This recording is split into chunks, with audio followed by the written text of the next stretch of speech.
ব্রহ্মা গুরুর্বিষ্ণু গুরুদেব মহেশ্বর গুরুরেব পরম ব্রহ্ম তস্मै শ্রী গুরবে নমঃ। অখণ্ডমণ্ডলাকারং ব্যক্তং येन চরাচরং তৎপদং দর্শিতমেন তস্मै শ্রী গুরবে নমঃ। অখণ্ড মণ্ডলাকারং ব্যক্তং येन চরাচরং তৎপদং দর্শিতমেন তস্मै শ্রী গুরবে নমঃ। অজ্ঞানতিমিরান্ধস্য জ্ঞানাঞ্জনশলাকয়া চক্ষুरुन्मिलितं তস্मै শ্রী গুরবে নমঃ। তস্मै শ্রী গুরবে নমঃ। তস্मै শ্রী গুরবে নমঃ। জয় শ্রীকৃষ্ণ চৈতন্য প্রভু নিত্যানন্দ শ্রী অদ্বৈত গদাধর শিবাসাদি গৌর ভক্তবৃন্দ। জয় শ্রীকৃষ্ণ চৈতন্য প্রভু নিত্যানন্দ শ্রী অদ্বৈত গদাধর শিবাসাদি গৌর ভক্তবৃন্দ। জয় শ্রীকৃষ্ণ চৈতন্য প্রভু নিত্যানন্দ শ্রী অদ্বৈত গদাধর শিবাসাদি গৌর ভক্তবৃন্দ। হরে কৃষ্ণ কৃষ্ণ কৃষ্ণ কৃষ্ণ হরে হরে হরে রাম রাম রাম হরে হরে। হরে কৃষ্ণ কৃষ্ণ কৃষ্ণ কৃষ্ণ হরে হরে হরে রাম রাম রাম হরে হরে। হরে কৃষ্ণ কৃষ্ণ কৃষ্ণ কৃষ্ণ হরে হরে হরে রাম রাম হরে হরে। বন্ধুগণ, আমি ভাগবত কথা বলছি।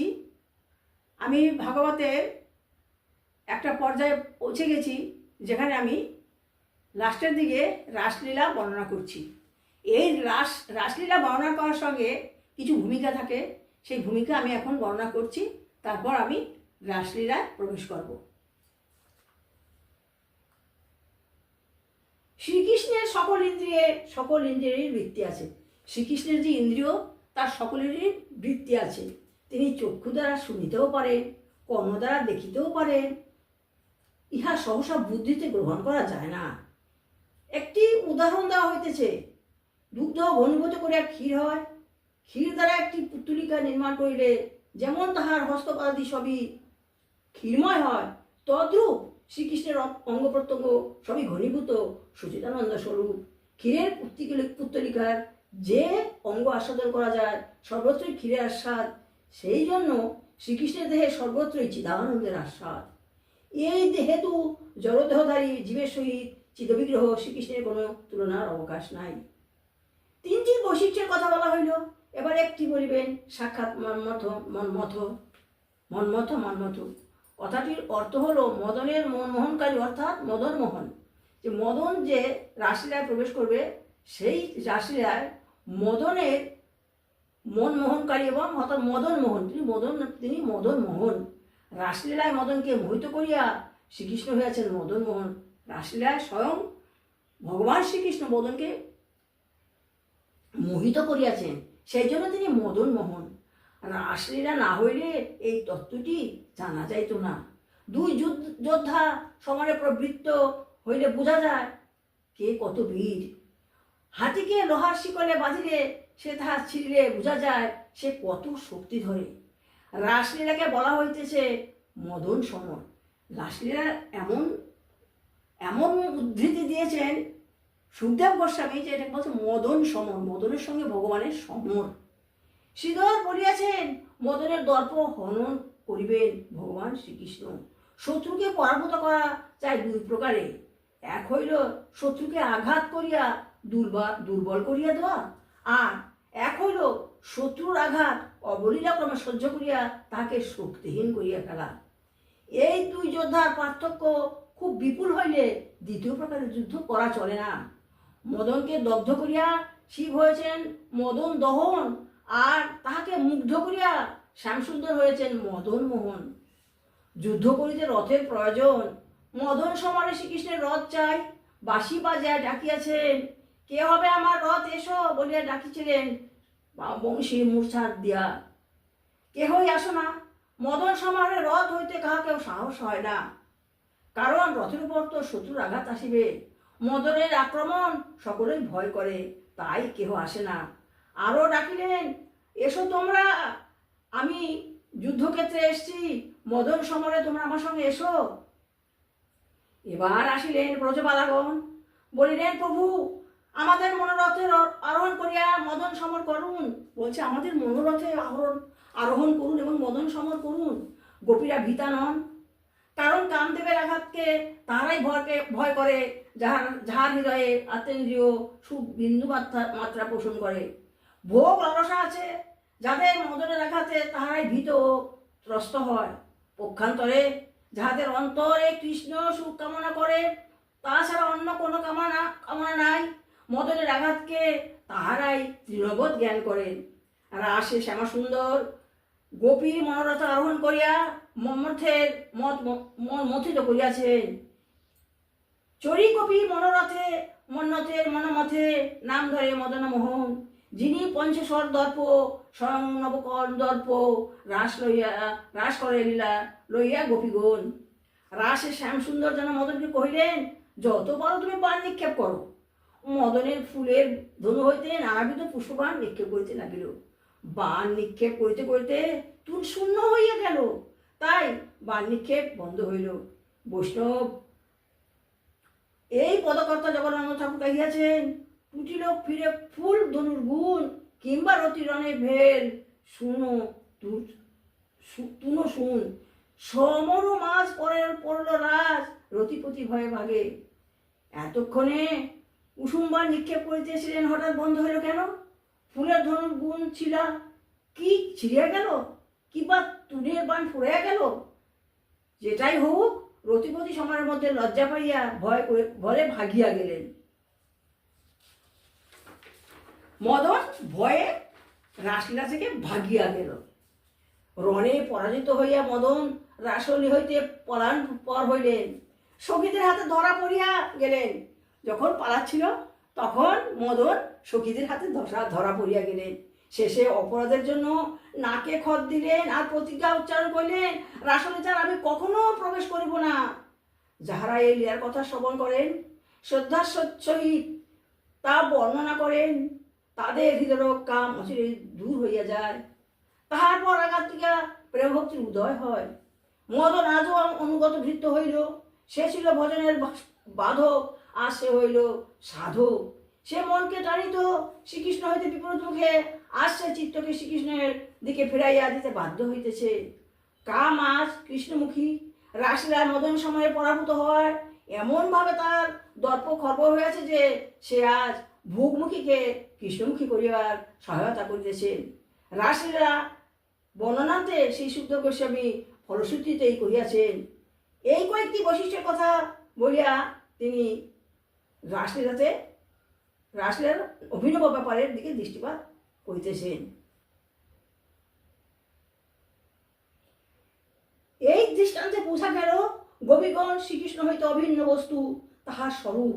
রাসলীলা শ্রীকৃষ্ণের আত্মক্রীড়া। আত্মক্রীড়া যে করে সে আত্মারাম। শ্রীকৃষ্ণ আত্মারাম, শ্রীকৃষ্ণের ভক্তরাই আত্মারাম। শ্রীকৃষ্ণ আত্মারাম শিরোমণি। এইভাবে ভগবান রাসলীলা করিয়াছেন। ভগবান শ্রীকৃষ্ণ গীতায় বলিয়াছেন, সর্বধর্মান পরিত্যাজ্য মামেকং শরণং ব্রজ।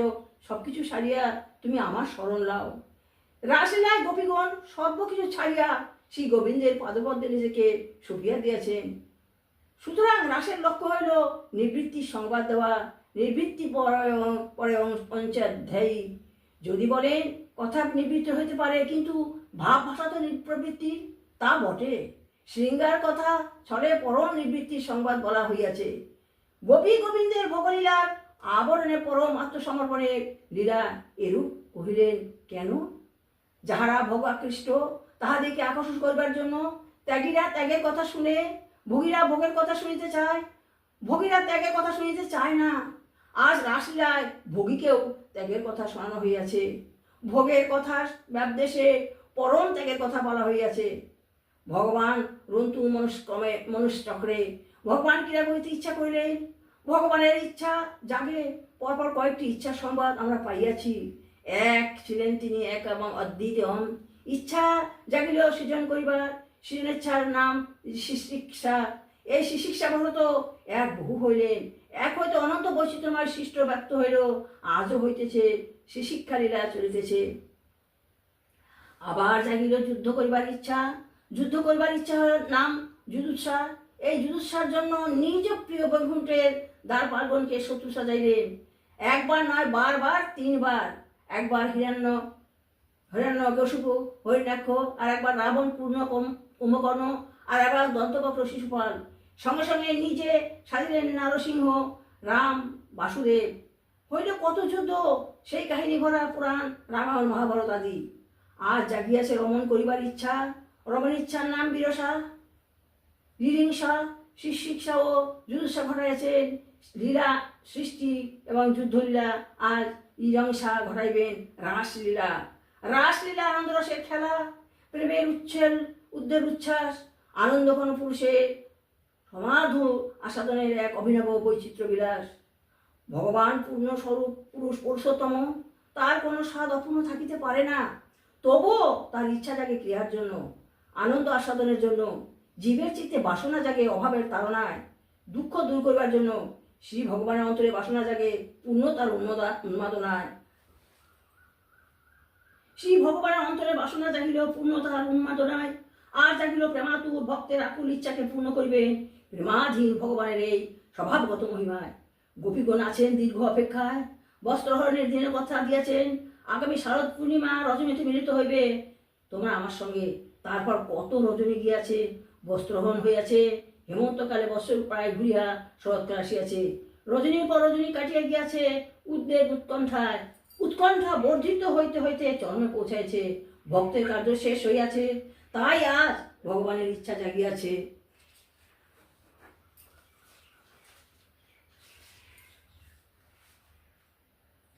ভক্তের আগ্রহ, ভগবানের অনুগ্রহ আজ মিলিত হইল।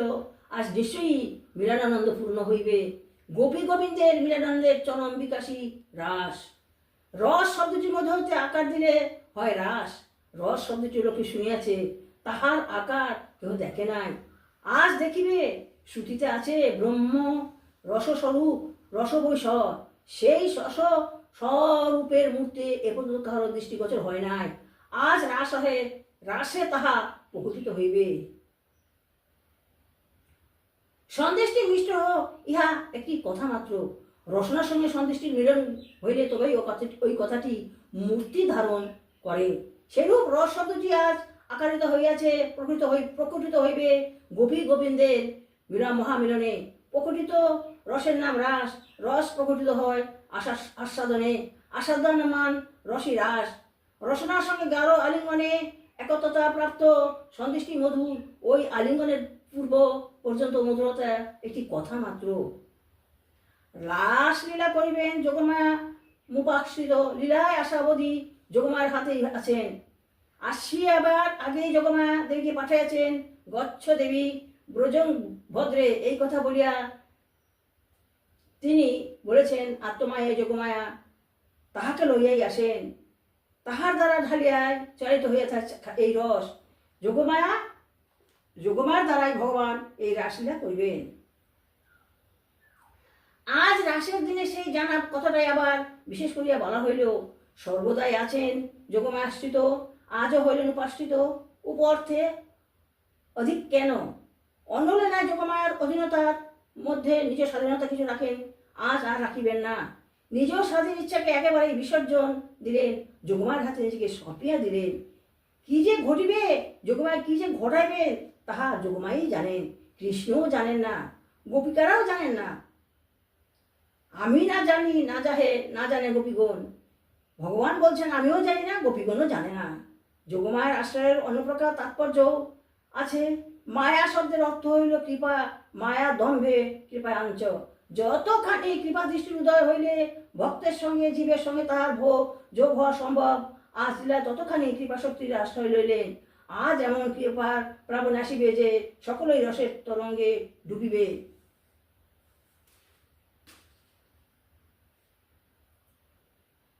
নক্ষত্রবতী চন্দ্রদেব তৎকালে পরম সুখকর কিরণ সময়ের দ্বারা পূর্ব দিগ্বধূর পদন অনুনীত করিয়া দর্শক মাত্রই সন্তান হরণ করিতে করিতে উদিত হইলেন।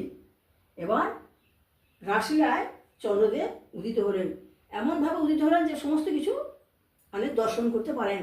সমস্ত দেবতারা রাসলীলা দর্শন করতে এসেছিলেন। বন্ধুগণ, আমি আজকে এইটুকু বর্ণনা করলাম। পরবর্তী ভিডিওতে পরবর্তী অংশ বর্ণনা করব। তোমাদের সকলের মঙ্গল হোক, রাসলীলা জয়যুক্ত হোক, ভগবান শ্রীকৃষ্ণ জয়যুক্ত হন, গোপিকাগণ জয়যুক্ত হন, রাধা গোবিন্দ জয়যুক্ত হন। ওম হরি ওম তৎসতম, ওম হরি ওম তৎসতম, ওম হরি ওম তৎসতম।